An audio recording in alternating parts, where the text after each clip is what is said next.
안녕하세요. 예비 엄마 아빠 여러분. 수많은 육아 정보의 홍수 속에서 길을 잃은 예비 엄마 아빠들을 위한 든든한 길잡이 쭈언니의 태아톡톡입니다.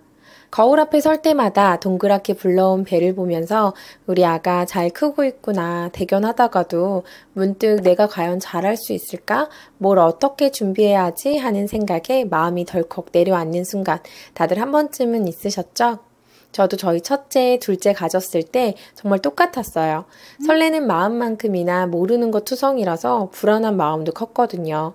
인터넷에 떠도는 수많은 정보들 속에서 길을 잃은 것 같은 우리 예비 엄마들을 위해 두 아이를 키우며 이건 정말 꼭 필요했다, 이건 미리 해두길 천만다행이었다 싶었던 현실적인 출산 준비 리스트를 오늘 하나부터 10까지 꼼꼼하게 알려드릴게요. 저만 믿고 따라오세요. 자, 그럼 가장 먼저 우리 아기가 평생 살아갈 세상과의 첫 만남을 준비해 줘야겠죠? 바로 아기를 위한 공간과 물품 준비예요.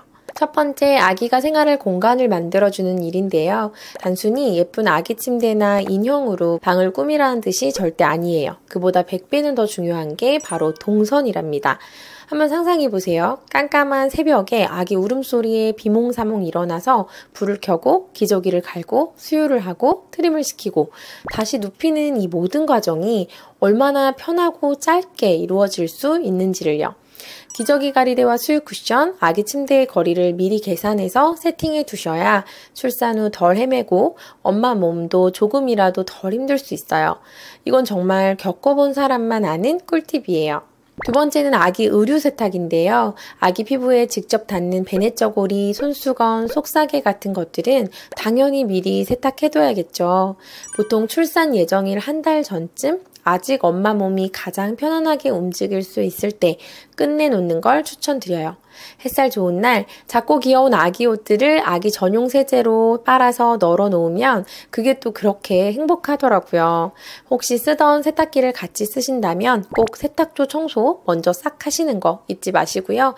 바짝 말려서 습기 없이 보관하는 것까지가 마무리입니다.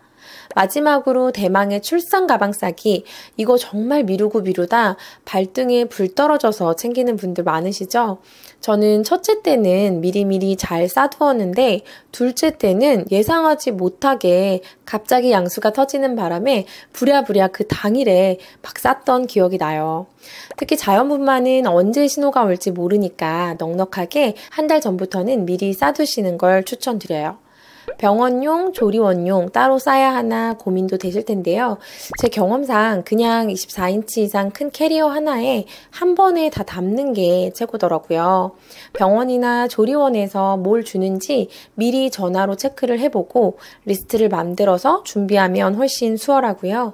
요즘엔 택배 배송이 워낙 잘 되어 있어서 부족한 건 주문하면 되지만 병원이나 조리원에서 외부 택배를 안 받아주는 경우도 있으니까요. 이것도 미리 확인해 보셔야 해요.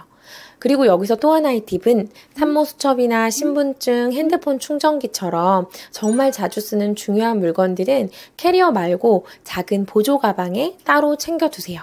그래야 허둥지둥 캐리어를 다 뒤지는 그런 불상사를 막을 수 있습니다. 우리 아기를 위한 준비가 완벽하게 끝났다면 이제 시선을 돌려 세상에서 가장 위대한 일을 해낼 엄마, 바로 우리 자신을 챙겨야 할 시간이에요. 첫 번째는 조금 민망할 수도 있지만 정말 중요한 몸단장 이야기예요. 저도 임신했을 때 예쁜 젤네일 포기하기가 그렇게 아쉽더라고요. 그런데 이게 혹시 모를 응급 수술 상황에서 산소 포화도 측정에 꼭 필요하기 때문에 출산 전에는 반드시 손발톱을 깨끗하게 지워야만 해요. 그리고 제모 문제. 솔직히 병원에서 정신없이 누워있는데 낯선 분이 와서 면도기로 제모하는 거 좀 당황스럽잖아요. 그래서 요즘 엄마들은 출산 전에 미리 브라질리언 왁싱들을 많이 하세요.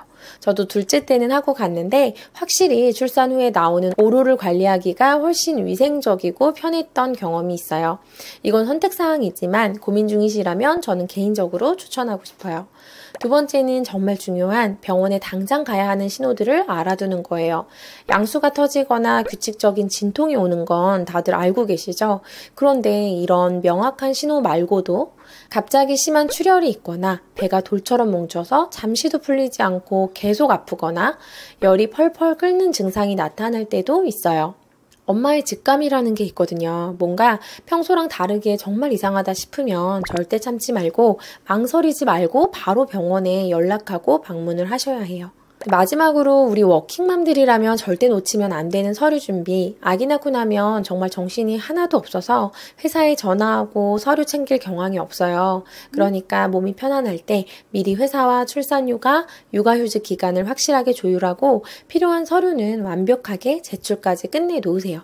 그래야 정말 마음 편하게 출산과 육아에만 집중할 수 있습니다. 자, 이제 마지막으로 몸과 물건 준비만큼이나 중요한 우리 가족의 마음 준비예요. 특히 첫째 아이가 있는 집이라면 이건 정말 신경 써주셔야 해요. 첫째에게 동생은 마냥 예쁜 존재가 아니라 엄마의 사랑을 빼앗아가는 경쟁자처럼 느껴질 수 있거든요. 동생이 태어나기 전에 엄마가 병원에 며칠 가 있어야 한다는 사실을 아이 눈높이에 맞춰서 충분히 설명해 주시고, 동생은 선물이자 귀여운 존재라는 인식을 심어주면서 기대감을 만들어주는 게 중요해요. 그리고 또 하나, 바로 엄마 자신을 위한 출산 계획서를 작성해 보는 거예요. 물론 출산은 계획대로 되는 게 하나도 없다고들 하지만 내가 어떤 과정으로 아기를 만나고 싶은지, 진통 중에는 어떤 호흡을 하고 싶은지 미리 그려보고 글로 적어보는 것만으로도 막연했던 두려움이 자신감으로 바뀔 수 있습니다. 네, 오늘 이렇게 곧 태어날 아기를 위한 완벽한 세상 준비부터 세상 가장 위대한 엄마가 될 우리 자신을 위한 준비, 그리고 소중한 우리 가족 모두의 마음 준비까지 함께 이야기 나눠봤어요. 출산을 앞두고 설레면서도 한편으로는 덜컥 겁이 나는 그 마음 저도 너무나 잘 알아요. 하지만 예비 엄마 여러분, 여러분은 생각보다 훨씬 더 강하고 위대한 존재입니다. 이 모든 과정을 분명히 잘 해내실 수 있을 거예요. 혼자 너무 막막하고 불안하게 느껴질 때 오늘 제 영상이 작은 등불이 되었으면 좋겠습니다. 오늘 제가 드린 팁 외에도 개인적인 상황에 맞춰 더 구체적인 상담이나 전문가의 도움이 필요하다고 느끼시다면 혼자 끙끙 앓지 마세요. 화면 우측 상단에 보이는 전화번호나 영상 아래 고정 댓글에 남겨둔 카카오톡 링크로 편하게 연락주세요. 선배 엄마로서 또 든든한 전문가로서 여러분의 가장 편안한 지원군이 되어드릴게요. 남은 기간 세상에서 가장 소중한 우리 아가와의 만남을 후회 없이 행복하게 준비하시길 진심으로 응원하면서 저는 다음에 더욱 유익한 정보로 찾아뵙겠습니다. 감사합니다.